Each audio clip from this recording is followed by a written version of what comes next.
Good afternoon, or good morning wherever you are. Welcome to the third and final technical workshop of the Managing Digitization Projects module, which will cover imaging standards and logistics in digitization projects. This webinar will cover the nuts and bolts of how to work with the resources you already have to achieve your digitization goals.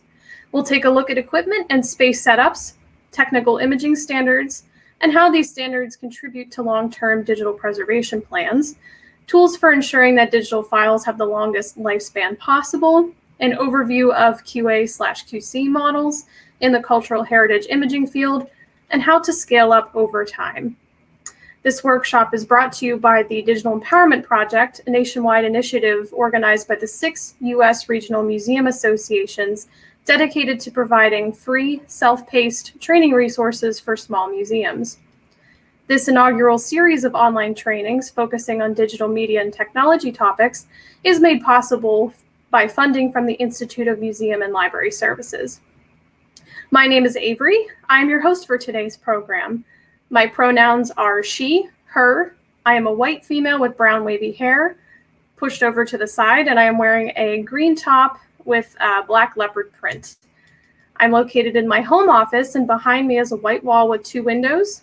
A small bookcase also sits behind me, which houses museum-related texts and various knickknacks that change throughout the year. In this era of virtual meetings, when digital spaces may substitute for our physical sense of place, it is important to reflect on the land we each occupy and honor the Indigenous people who have called it home. I am speaking to you today from my home office, which is located in Erie, Pennsylvania, the ancestral and historic homelands of the Erie people, which later became part of the Seneca Nation and the Greater Haudenosaunee Confederacy. Wherever each of us are located, let us acknowledge all Indigenous nations as living communities, their elders both past and present, as well as future generations.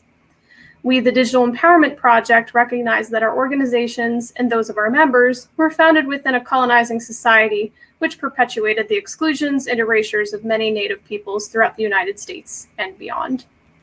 We ask you to reflect on the place where you reside and work, and to respect the diversity of cultures and experiences that form the richness of our world and our profession. And now it is my pleasure to introduce today's presenter. Elizabeth Chang is a professional photographer who specializes in cultural heritage imaging. With over 15 years of experience in nonprofit and private sectors, Elizabeth has extensive experience in studio photography, image color management, and has an ongoing interest in streamlining digitization workflows. She currently is the staff photographer at the George Eastman Museum located in Rochester, New York, where she manages the studio and is in charge of digitization initiatives at the museum. Elizabeth is a member of the Rochester chapter of the Society for Imaging Sciences and Technology. She holds a Master of Arts in Photographic Preservation and Collections Management from Ryerson University. Please join me in welcoming Elizabeth Chang, and let's begin. Elizabeth, the floor is yours. Hello, my name is Elizabeth Chang. I use she, her pronouns. I am a beige woman with short black hair and glasses. I'd like to take a moment to acknowledge that I am speaking today from Rochester, New York, which is on the traditional and unceded land of the Onondaga, or the people of the Great Hill, known in English as the Seneca people.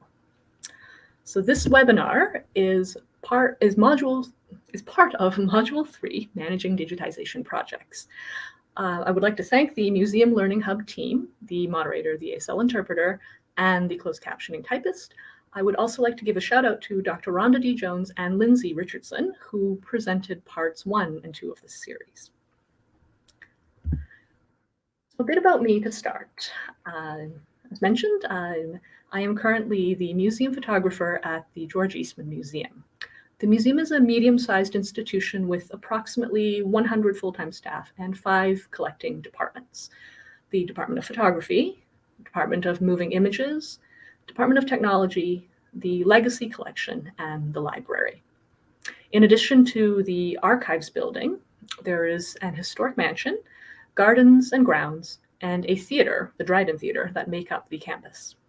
We recently completed construction for a new entrance space and are currently open to the public again. So I completed my Master of Arts in Photographic Preservation and Collections Management in 2011.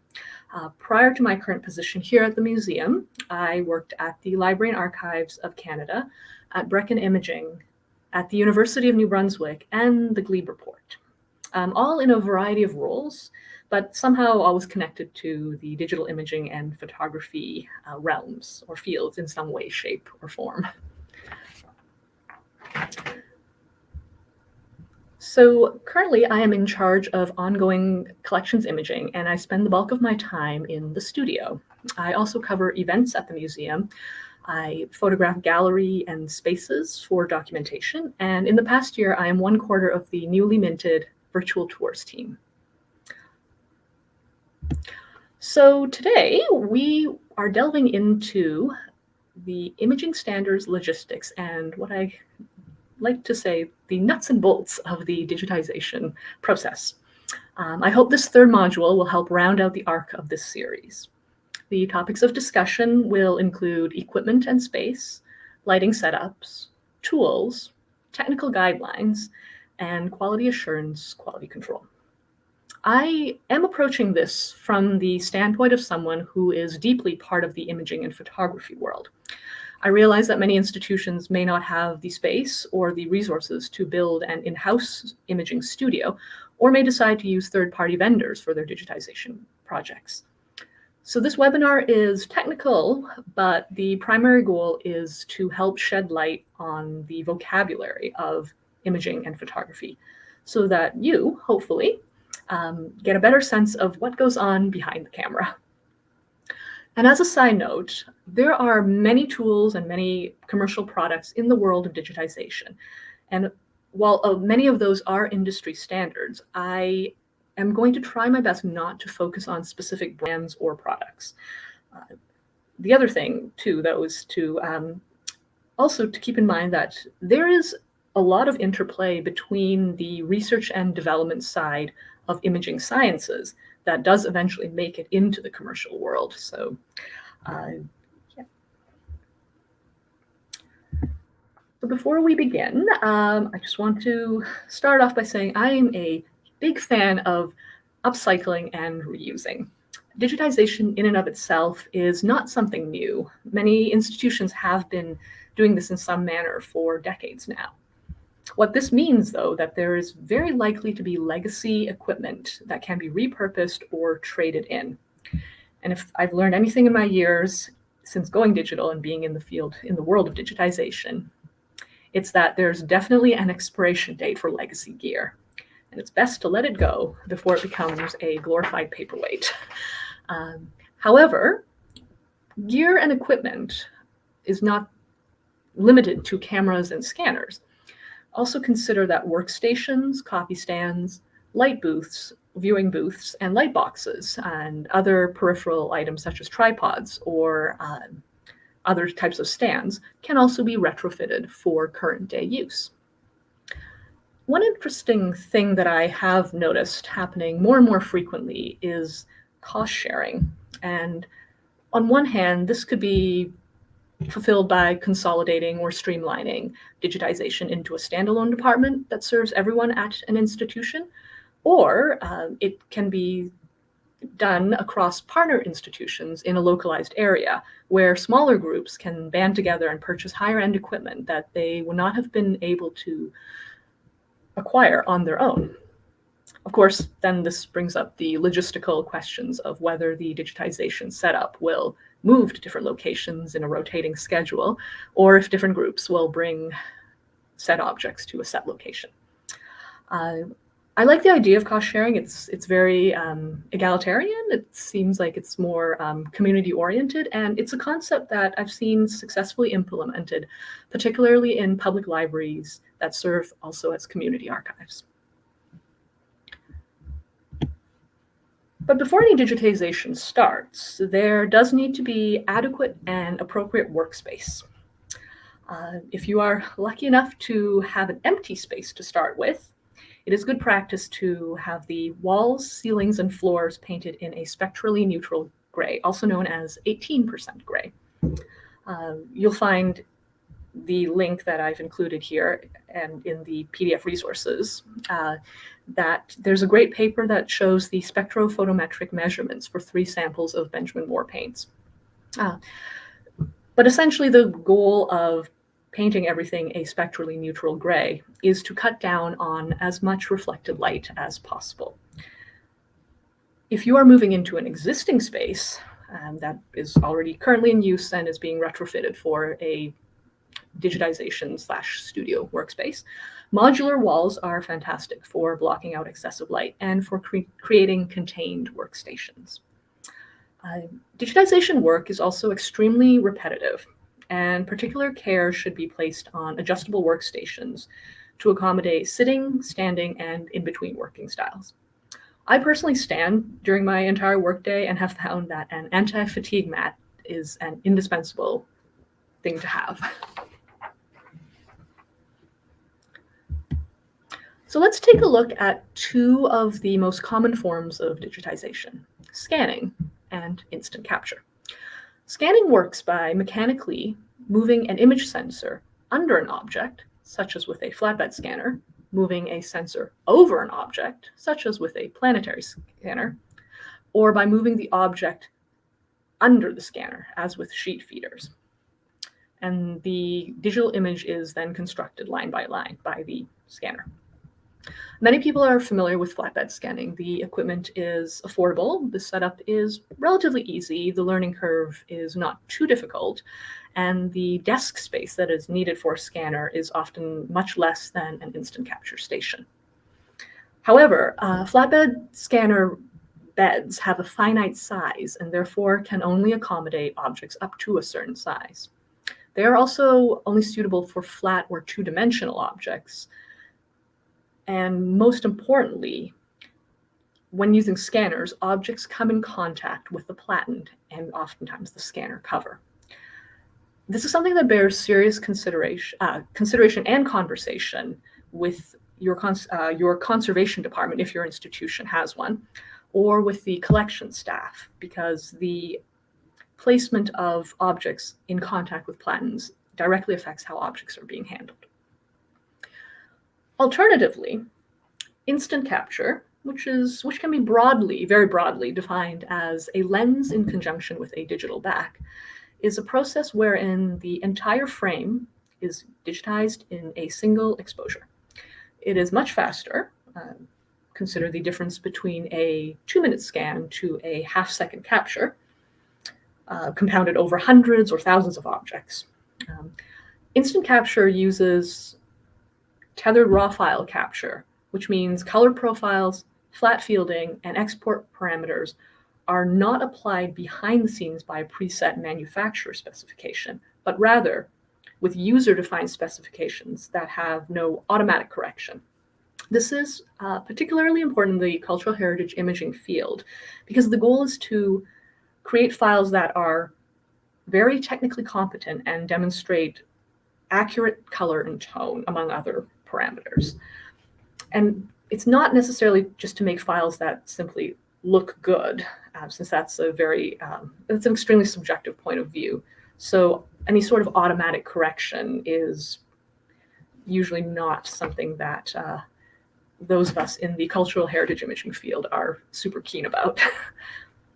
With an instant capture raw file workflow, batch processes can also run in the background or run overnight, so then the computer station is free for other tasks. Instant capture is also more flexible for different sized objects, and many of these capture systems can be modular in the sense that the camera or the digital back has the potential to be used for other non-copy projects too. So when it comes to sensors, in short, the bigger the input sensor, the more details that can be captured, and the better the output.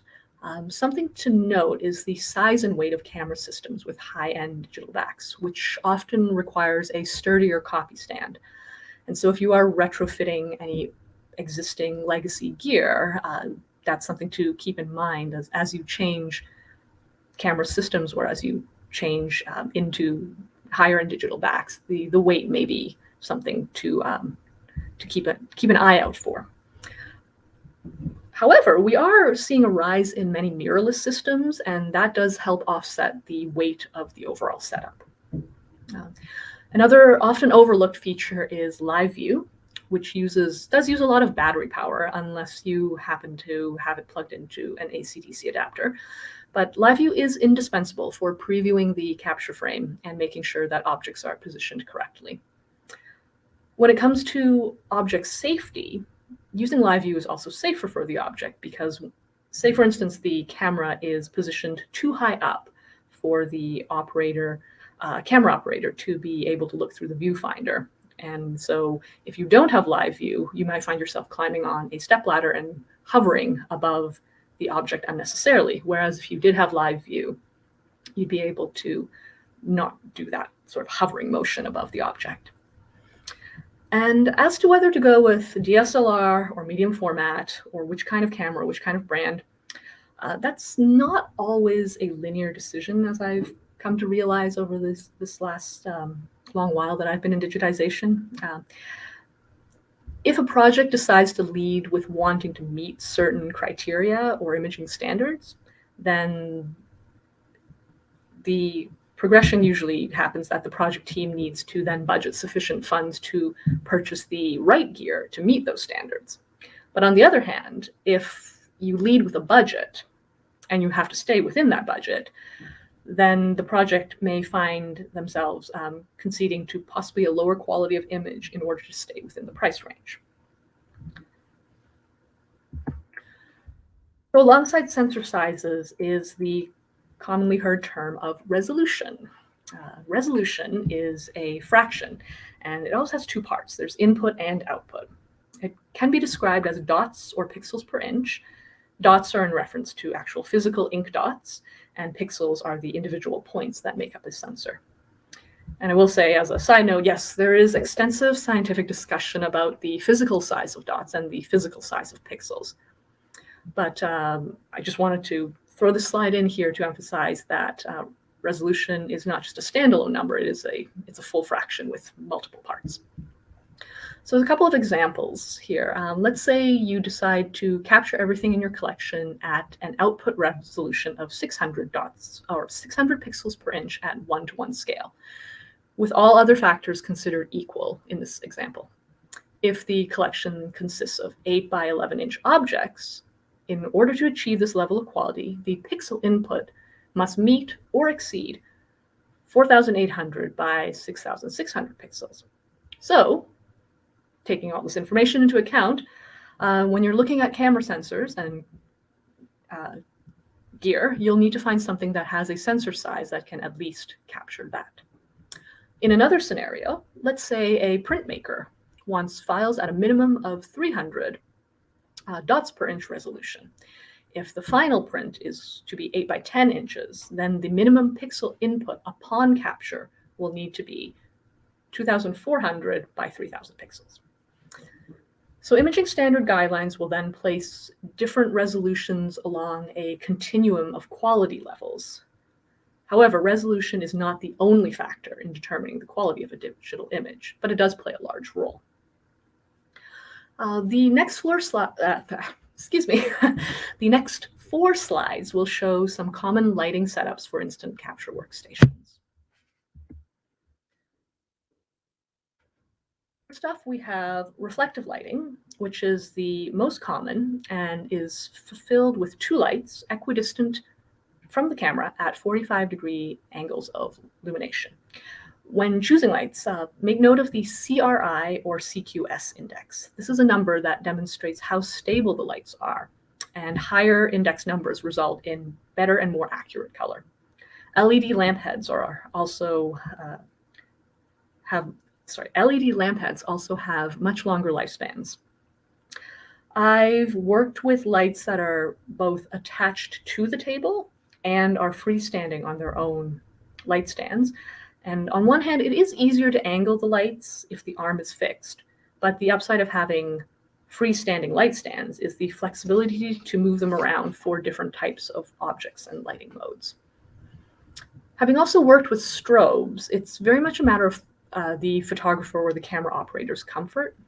Flashing lights throughout the day can bring on headaches, But in some situations, particularly for light-sensitive objects, a quick burst of a strobe at 1/125th of a second light exposure is much preferable to a half-second exposure to constant lights. And next up, I do have a typo here. I meant to put transmitted light, so pardon that. Transmitted lighting occurs when transparent objects are lit from underneath.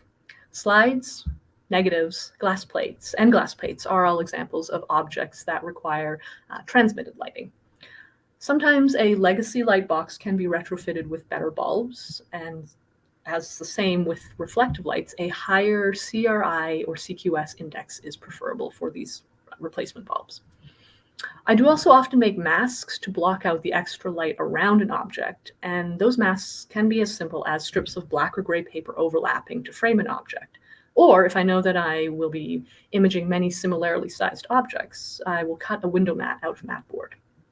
As an aside, collating objects by size before embarking on a large-scale digitization project saves a lot of time during the handling of the objects. Raking and specular lighting are directional lighting modes that emphasize the details and texture of an object. It is most often used when photographing coins, paintings, substrate surfaces, or to highlight damage and repairs. I encourage everyone to check out the Digital Print Preservation portal at dp3project.org. It's a fantastic resource, not only for print identification, but it also has great examples of raking and specular lighting in an interactive platform that allows users to move the light around and to see the immediate results on the substrate surfaces. Studio lighting, or three-dimensional lighting, is used to photograph three-dimensional objects. If your collection has many three-dimensional objects, such as sculptures or statues or jewelry, and even books that you want to photograph to show their objectness, investing in a studio setup alongside a copy stand is a good long-term move. Studio lighting is both artistic and technical, so there is an adjacent set of skills that are useful to learn when delving into the world of studio lighting. Fabric backdrops can trap a lot of dust, whereas paper backdrops are easier to clean, so it's one of those things where you need to balance what you're more comfortable having. And also, the great thing about having a studio area is that it lends itself to future projects such as 3D scanning, which is becoming more and more accessible now. I have included two links to the Rijksmuseum's manual for photographing 3D objects and also the Corning Museum of Glass blog. And there's some wonderful blog posts on that blog that talk about lighting three-dimensional objects, particularly glass objects or objects that are transparent, and all the tips and the tricks that go into doing that. So check that blog out. The photographer is a colleague of mine, and he really knows his stuff. Okay. So here's a list of tools that are in constant use on the copy stand and in the studio area for myself, along with a short list of places to purchase these items. I attended a webinar last year, and the question of what's your number one most useful item to have in the studio came up amongst a group of photographers and imaging technicians. And this group was coming from a wide range of institutions, some nonprofit, some private, some corporate, some with a lot of funding and others with far less. But the one item that everyone chimed in with as an answer to that question was mat board. Mat board comes in different thicknesses. It can be buffered or unbuffered. It comes in different colors. It can be cut and built into almost anything. Bounce cards, masks, wedges, blocks. It is readily available, reusable, and recyclable. So as one of those things that are indispensable, it's not always the most expensive or the fanciest or the newest. Sometimes the simplest things go the longest ways.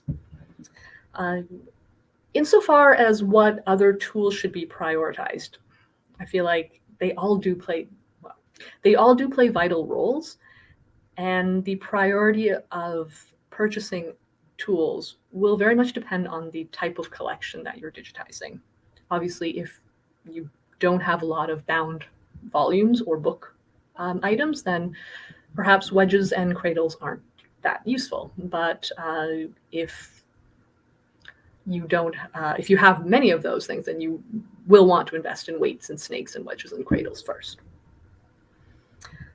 However, I will say that even if you can't get anything else, having an object level target is critical, because this is the measuring tool that determines the quality of a digital capture. And we'll see that in a couple slides later too. So in addition to the capture setup, hardware and software for image processing is the next area to consider. While there's no right answer for the exact type of computer to get, and oftentimes this is predetermined by the IT department within an institution, if you can advocate for your own hardware and software, try to exceed the minimum recommendations for what the software demands as a way to make the entire system last longer. Adobe and Capture One are the imaging industry's two main players, both with robust technical support teams and a lot of online training available to help you get started. Going the route of open source, such as the new image manipulation program, is also a possibility. But keep in mind that if you do that, be sure that your institution is ready to provide the technical support for these decisions. And when it comes to local backups, and here we're talking about the working raw files, not the master files that are institutionally backed up, diligence and consistency go a long way. Within the digitization specialist, imaging technician, and photographer fields, there is considerable discussion about saving raw files, even though these are not the official master files, but to save them as a backup in case of severe database loss. I've known colleagues in the field who have had to go back to re-export master files because of this very reason. So the minor additional space needed to store raw files is an under-discussed and sometimes overlooked part of digitization projects.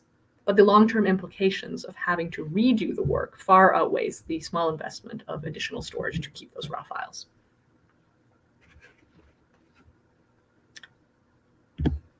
All right, so now that we've covered fairly quickly, I hope not too quickly, the space, lighting, sensors, and capture options, we come to the technical imaging standards that shape and guide digitization. Keeping in mind that these are guidelines, not necessarily hard and fast rules, and they should be taken into consideration alongside other factors such as cost, time, and resources.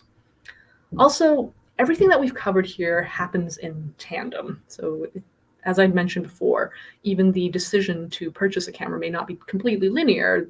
Sometimes digitization projects happen all at the same time, and it's not necessarily A to B to C to D. So as things happen in tandem, keep in mind that good digitization is not just about high-end camera gear, nor is it solely determined by perfect lighting scenarios, but digitization can be hampered by inappropriate gear choices, and bad lighting is rather detrimental. So one of the challenging parts of my job is to juggle these many factors: sourcing best possible affordable gear and lighting, retrofitting office spaces to be studio appropriate, having frank and open discussions with collecting departments about object handling, being cognizant of conservation concerns for fragile objects, and understanding the balance between realistic goals and making technically perfect images. Digitization is one of many parts of collections access, and it does exist within a larger framework. So the Federal Archives Digitization Guidelines Initiative, or FADGI, is led by the Library of Congress. There's a European equivalent called Metamorphose. The goal of both of these sets of standards is to provide a baseline for consistency when it comes to image capture and master file creation. They are important because they define trackable and achievable goals for imaging. let us return to the aforementioned example. Let's say that you decide to aim for a FADGI 4-star quality, which means for minimum resolution, the digital image must be at 600 pixels per inch at 1:1 scale, with all other factors considered equal in this example. If the collection consists of all 8 by 11 objects, in order to achieve this level of quality, the input must meet or exceed 4,800 by 6,600 pixels. So when you're looking at a camera, you'll have to find something that has a sensor size that can capture this size, ideally, in one frame. But if that's not possible, then stitching of multiple frames, which is time-consuming and processing heavy, will enter into the discussion. And as mentioned before, resolution is just one of the many factors that goes into determining FADGI star levels. And all of these technical guidelines have different parameters for different types of objects. Technical requirements are also combined with a tightly controlled working environment in terms of lighting, air filtration, object handling, and stability of the actual workspace, and with repeatability and consistency in order to fully demonstrate that particular level of quality. Most institutions will not be able to achieve FADGI 4 stars immediately, especially if there is retrofitted gear or repurposed workspaces in the equation. The important thing to remember is that these are guidelines and something to strive for when considering many of the other priorities within a digitization project. This then leads us to the next question of how do we know what does and does not meet these technical guidelines? How do we check digital files against the standards? Golden Thread and OpenDICE are conformance measurement programs and analysis tools that are used to check these master files. Both programs function by comparing the known values of the object level target. As I mentioned before, if anything, invest in an object level target, include that in the capture frame. And even if you can't get to this QA/QC point in your workflow, for whatever reason, you will have that information handy for the future. And so the programs work by comparing the known values of the object level target against the minimum thresholds for performance standards. And the type of data that is collected includes grayscale and color response, resolution, sampling frequency, spatial frequency response, white balance, color channel registration, noise, color encoding accuracy, and lighting uniformity. So as we've seen, resolution is on the top of that list, but it's not the only thing that is verified. So the results of quality assurance and quality control data can aid in better systems calibration, stronger ICC profiling, and future hardware considerations. QA/QC also helps ensure the longevity of digital assets because quantifiable decisions to digitize within certain parameters can be tracked over time. Additionally, if projects are grant funded, the data demonstrates that deliverables are being met. And in the case of outside vendors and collaborative projects, using known standards acts as the common language, and quality assurance and quality control is the test of this understanding, which then means project and vendor are working towards the same goal. I will make a note here that Golden Thread and OpenDICE are different from checksums such as JHOVE, which validate the file type and verify whether file types are well-formed and error-free. Checksums are also important to digitization projects and often happen in the stage of the workflow where large amounts of data are being transferred.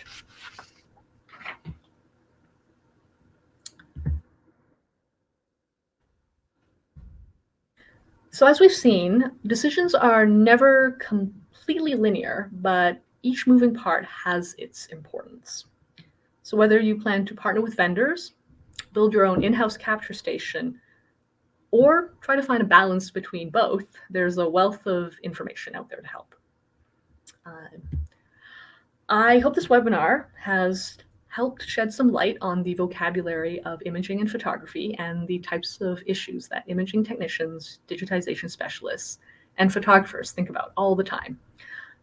Digitization projects bring together experts from all fields, and the collaborative relationships and brilliant results are truly a testament to the power of cross-discipline teamwork.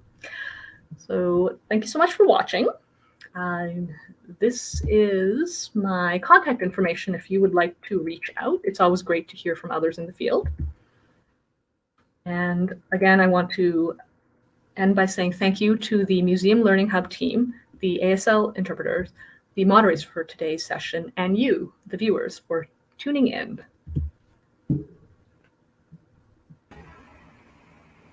All right. Thank you so much, Elizabeth, for a great presentation, especially with all of the definitions and explanations of what those terms mean. So we do have a few questions, and we will get through those. Just a reminder, if you do have questions, feel free to place them in the chat area on the website at museum-hub.org on the Watch Live page, or if you're watching us on Facebook and YouTube, we can capture those questions as well. So be sure to put them in the chat or comment areas there too. So our first question for you, Elizabeth, you talked about this a little bit already, about longevity of files and making sure you have the best equipment and tools to use, like Adobe Creative Cloud and Capture One.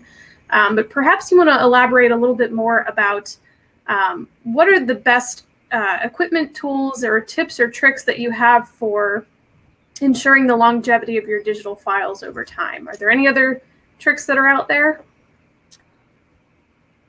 I would say one thing I have thought about a lot is the use of open source digital file formats versus proprietary digital file formats. And the standard within the imaging community right now is to use TIFF files as master files. Keeping in mind that TIFF files are a proprietary format. Now, on the flip side, there are others in the imaging world that use JPEG 2000 as their master file type, and JPEG 2000 is an open source file type. So there's pros and cons of both of those.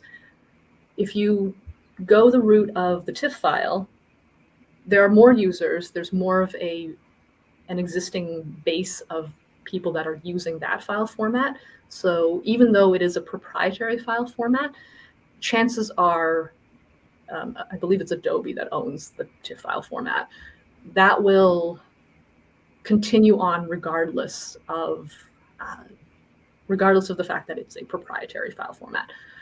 On the other side, though, if you do use something like JPEG 2000 that is open source, you have to have the IT support in order to maintain that. And there is an overall smaller user base of that file format out there, so it's a numbers game. I hope that answers the question. I think so. And our next question is a little bit more about equipment. What are the perils of using, as this person has stated, suboptimal or generally all right and not top of the line equipment to digitize, and how can these be avoided or addressed? I think it sort of ties into the previous question about the longevity of digital files. The goal is not always the best technical file, but those technical aspects, I feel, should be in the back of everyone's minds as they think about creating digital files. You do run into the danger of having to redo the work, I feel like, when you don't necessarily strive for the best that you can do in any given situation. Having said that, though, there comes a point where you'll have to, within your institution or your organization, draw the line at what is good enough for what your institution is trying to do. And I feel like Rhonda and Lindsay sort of addressed those sort of larger sort of thinking about the whole project as a whole questions. And yeah, that's a tough one because it has a lot of moving parts to it. I want to say, as much as possible, get the best equipment that you can afford. And if you can't, consider ways of leveraging your existing equipment to make those files better. For instance, if you can't do a single image of an item at a particular resolution, then think about stitching. But then when you think about stitching, also make the rest of the institution or the group aware that stitching does take time, but that is the trade-off of wanting to get a very, very high resolution image or a very, very technically competent image. So I wish I had a more precise answer. But, yeah. That's okay. That's a great answer. I feel like that's something that a lot of our organizations are asking, and I think that's a great response. Here's a question for you that I feel might be a bit universal in nature. Do you have any tips or guidelines on how to name your digital files as you create them? Are there best practices for this? Ways to easily access those digital files, perhaps by naming them in a certain way? May I ask whether there were other details about whether this is a personal collection or is this an institutional collection? There's no other details there, so I will leave that to your imagination. Okay. I am a huge fan of leveraging the power of metadata, which means that let's say for personal collections, you do have to come up with some sort of the type of metadata that you want to have. I feel like there's also a little bit of so linking back to this thing about using good metadata, there's a bit of a danger in trying to have overly descriptive file names that cram all of the information about that image. Let's say the date it was taken, the location was taken, who it was taken by, the subject of the photograph, and so on and so forth, into the file name, making the file name extraordinarily long and extraordinarily cumbersome. But if you leverage the power of metadata, that information is embedded in the file itself, and then you can think about using randomized numbers, perhaps, if you're thinking institutionally for file naming. Although the conventional way of naming files, I feel, within institutions is, since these are digital images created of actual real-world objects, the real-world object already has an existing number, some sort of accession number, and very often there's a parallel between the two. So digital files will often take on all or most of that accession number with some sort of delimiter to show that it's, say, for instance, the front view or the recto view or the verso view of the object, and so on and so forth. So I would say definitely think about strong metadata and avoid overly descriptive file names. Good advice. And our next question is, what are your recommendations for asset management during the digitization process? Specifically, if you could discuss how to deal with systems that are more geared towards art objects rather than the related images, which often make organization and searching more cumbersome.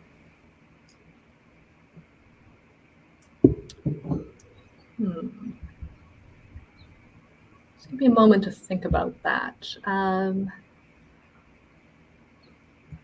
I can answer this question in detail when it comes to managing the working digital asset files that get created in a studio setting, if that's where this question is headed.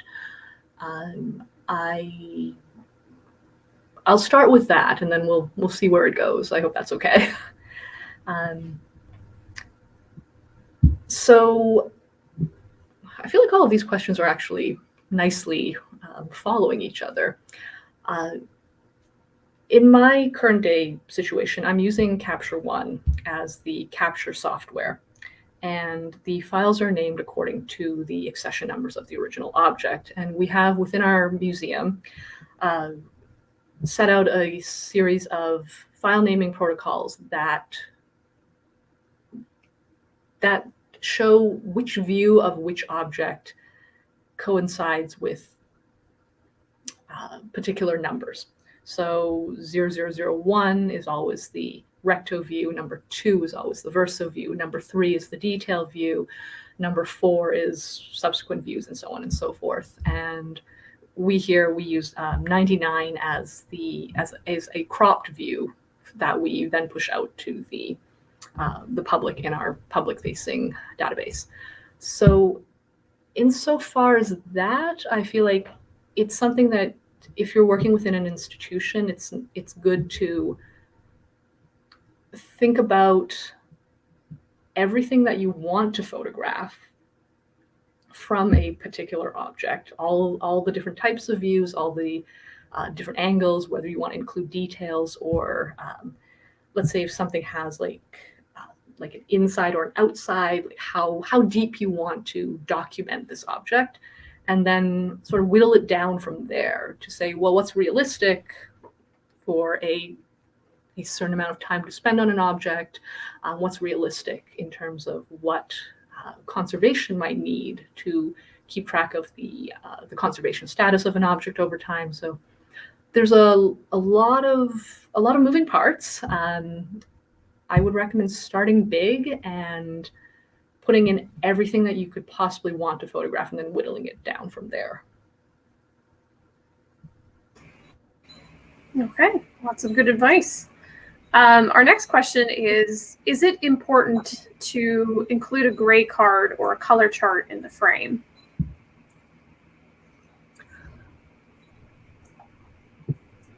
When I photograph things on the copy stand, there is a gray patch already included in the object level target.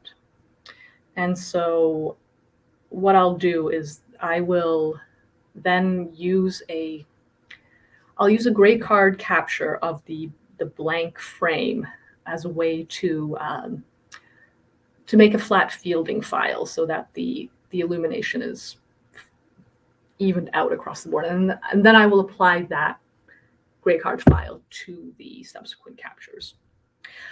For studio type work,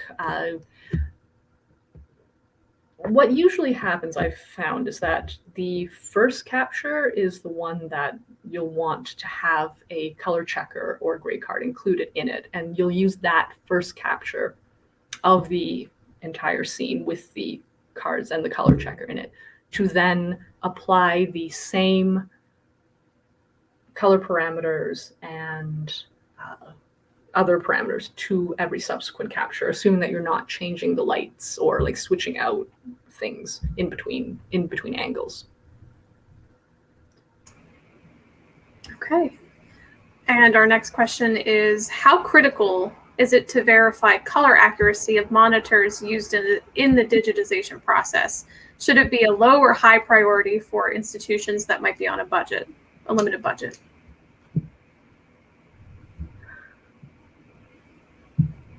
That's a good question. The perfectionist in me wants to say definitely high priority because you want to see everything in real life as demonstrated. And then the realist in me is saying that if you're using the eyedropper tool, I think there's a more technical name for it, but I call it the eyedropper tool, to read, say, the RGB or the lab values of your different color patches, then you're relying on the numerical numbers to tell you whether your color patches and your grayscale is on point or not.